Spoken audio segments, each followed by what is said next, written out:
بسم اللہ الرحمن الرحیم۔ آج کے درس قرآن میں ہم سورہ لہب پڑھیں گے۔ اس سورت میں ایک رکوع، 5 آیتیں، 20 کلمے اور 77 حروف ہیں۔ اس سورت کو پڑھنے سے 770 نیکیاں ملتی ہیں، کیونکہ ہر حرف کے بدلے 10 نیکیاں اللہ تعالیٰ نے وعدہ کیا ہوا ہے۔ اس کی شان نزول پہلے سنیے، پھر اس کی تلاوت، ترجمہ اور پھر شرح بیان کی جائے گی۔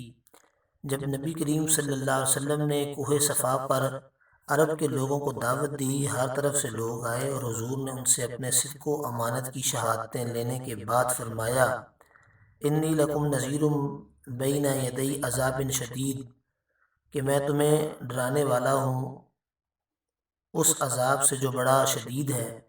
اس پر ابو لہب نے حضور سے کہا کہ تم تباہ ہو جاؤ، نعوذ باللہ، کیا تم نے ہمیں اس لیے جمع کیا تھا؟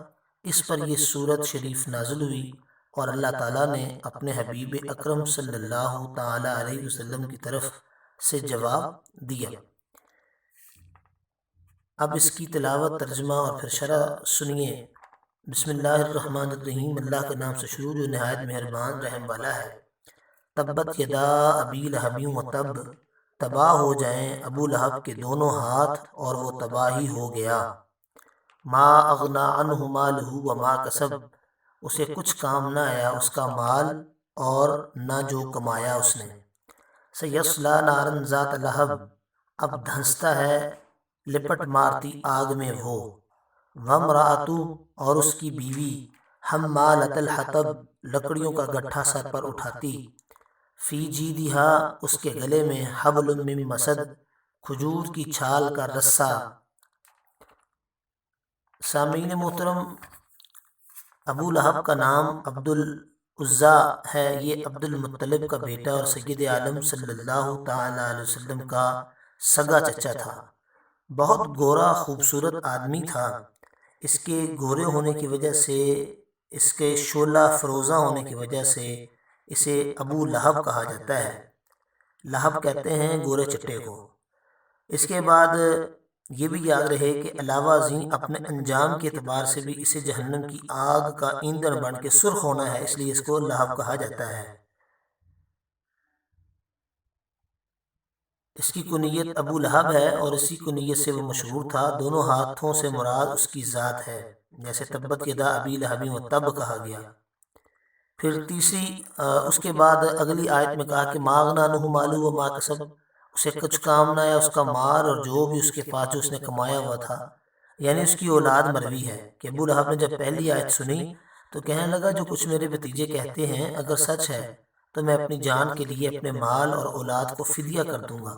اس آیت میں اس کا رد فرمایا گیا کہ یہ خیال غلط ہے، اس وقت کوئی چیز کام آنے والی نہیں ہے۔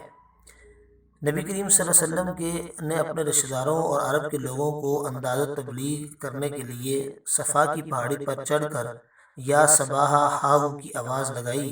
اس طرح کی آواز عرب معاشرے میں خطرے کی علامت سمجھی جاتی تھی، چنانچہ اس آواز پر لوگ اکٹھا ہو گئے۔ آپ نے فرمایا ذرا بتلاؤ، اگر میں تمہیں خبر دوں کہ اس پہاڑ کی پشت پر ایک گھڑ سوار لشکر ہے جو تم پر حملہ آور ہوا چاہتا ہے تو تم میری تصدیق کرو گے؟ انہوں نے کہا کیوں نہیں، ہم نے کبھی آپ کو جھوٹا نہیں پایا، ہم نے ہمیشہ آپ کو صادق اور امین پایا ہے۔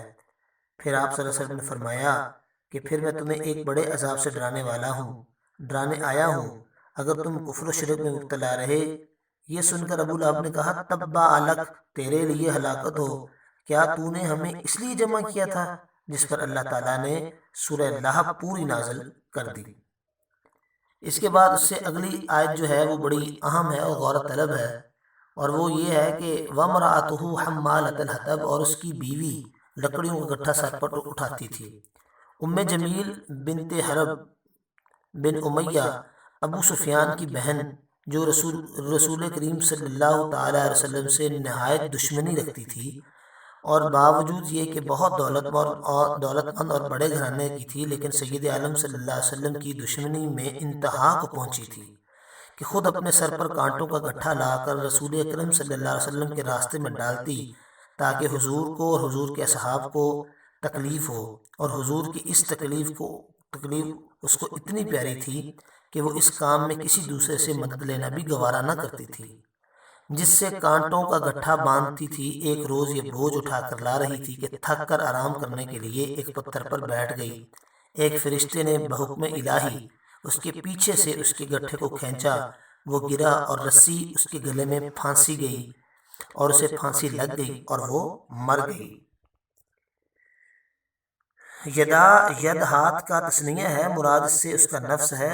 جز بول کر کل مراد لیا گیا، یعنی ہلاک اور برباد ہو جائے۔ یہ بد دعا ان الفاظ کے جواب میں ہے جو اس نے نبی کریم صلی اللہ علیہ وسلم کے متعلق غصے اور عداوت میں بولے تھے، کیونکہ نبی کریم صلی اللہ علیہ وسلم کے ساتھ نبی کریم صلی اللہ علیہ وسلم کو تکلیف دینا اللہ کو تکلیف دینے کے مترادف ہے، اور وہ تبا اور وہ ہلاک ہو گیا یہ خبر ہے، یعنی بد دعا کے ساتھ ہی اللہ نے اس کی ہلاکت کی خبر بھی اسی صورت کی پہلی آیت میں دے دی۔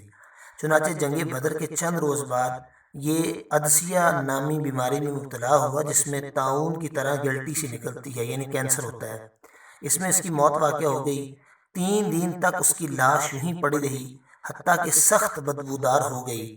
بالآخر اس کے لڑکوں نے بیماری کے پھیلنے اور آر کے خوف سے اس کے جسم پر دور ہی سے پتھر اور مٹی ڈال کر اسے دفنا دیا۔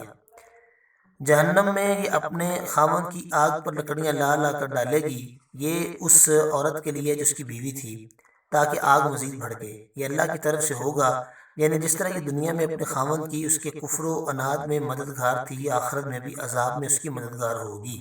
یہ ابن کثیر نے کہا ہے۔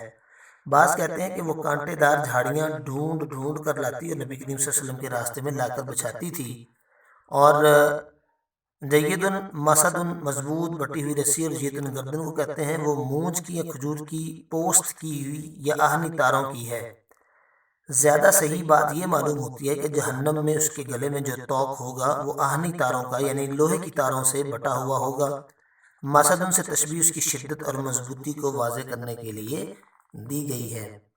اس سورہ مبارکہ کا جو سبق ہے وہ یہ ہے کہ نبی کریم صلی اللہ علیہ وسلم کی تعلیمات، آپ کے احکامات، آپ کے فرمودات اور آپ کے ارشادات کی خلاف ورزی کرنے والے کا ٹھکانہ جہنم ہے۔ اللہ سے دعا ہے کہ اللہ ہمیں نبی کریم صلی اللہ علیہ وسلم کے احکامات و ارشادات و فرمودات پر عمل کرنے کی توفیق عطا فرمائے اور ہمیں اپنی غلامی کرنے کی توفیق عطا فرمائے۔ وآخر دعوانا الحمدللہ رب العالمین۔